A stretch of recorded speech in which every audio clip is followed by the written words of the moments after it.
Hi there, this is April.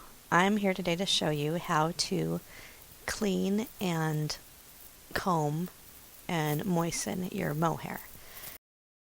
This kind is a beautiful mohair with a really tight curl that's quite similar to Tibetan lamb, except it has quite a bit longer length and a silkiness to it that's really fabulous. Anyway, to get it ready to put on your doll, all you need to do is go through and start combing it out.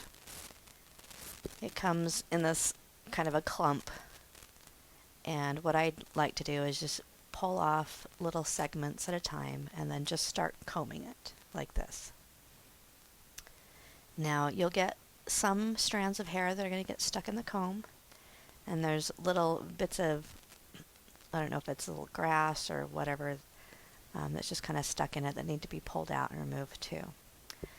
But then all you need to do is just use some water to spray it down, and that helps the mohair to kind of stick together a little bit better. As I go through, it gets really fluffy.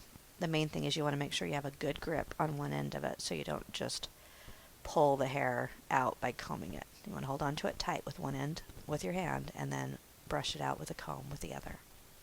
I find it works best to do this over a hard surface or up in the air on your hand, but usually most points I like to press it right against my countertop and let the comb just kind of work through it.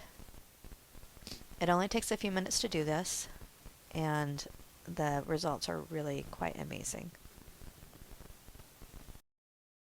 So you can see here that it's starting to look a lot more silky, and so it's almost finished. So I like to go through and make sure that each bit of the hair has been wetted with the water so it is moistened, and then it will get the curl to come back, and that helps the curls be more uniform and kind of blend together. So even as it gets kind of fluffy with all the combing, I go back in and make sure it stays pretty wet too, so I can get that uniform look that I want. And it also just lets you go through and I'm just giving it like another run through with my comb just to make sure I've got all the tangles and such out of there. And so next I just need to spray it again and then let it just kind of dry out a little bit. Sometimes I'll go ahead and put it on the doll when it's kind of in this wet state.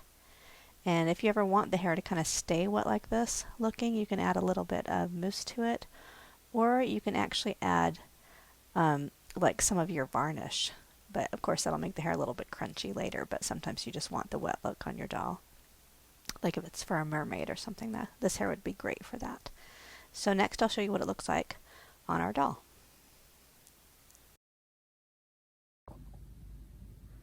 So here's an example of how this hair looks with the doll. This one's about a 10-inch tall doll, but the curl is just such a nice, wavy, pretty one for this size of doll. She also would work well on like a 14 to 16 inch, any size really. It just would adjust the size of curls for your doll according to how big she is.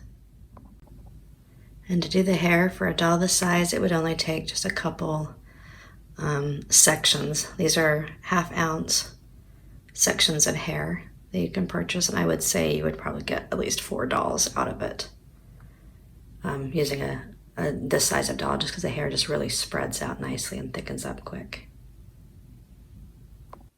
All right, and here's what just that one strand looks like that I was showing you before, but now it's dry. You can see how it really fluffs out quite a bit. That's almost enough to do her whole wig with just that. So anyway, I just wanted you to be able to see how pretty those curls are and what they look like when they're dried too. It looks dark. It's kind of a dark brown, but it's got a little bit of a golden lightness to it too. We also have it in a blonde, kind of a dirty blonde color, and a light golden brown color as well. And these are the 1/2 ounce bags.